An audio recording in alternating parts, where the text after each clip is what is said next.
Here's another great side dish for barbecues, cookouts, or actually best for football games and Super Bowl Sunday. It's called a whole mess of nachos. What you want to do is you want to put your tortilla chips on a baking sheet and sprinkle some cheese on top and put that in the oven about 5-6 minutes, just long enough to cook. You want to slice the green peppers and chop them into small little pieces. You do the same for a red pepper. Do the same for the onion. You want to slice it. You want about a half an onion. We also have onion in our salsa dip. So cut those into small little pieces.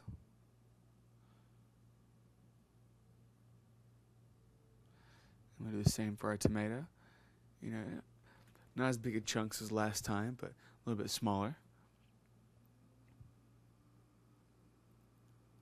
Cut those in half and cube them.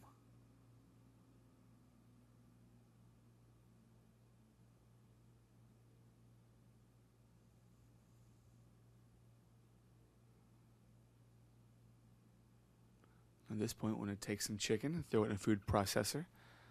Then we want to add some taco seasoning to that. You can use ground beef if you want to, or pork sausage, doesn't matter. Right now, I want to use chicken for this recipe. You want to dice some jalapenos. Give a nice little sweet heat to the entire mixture.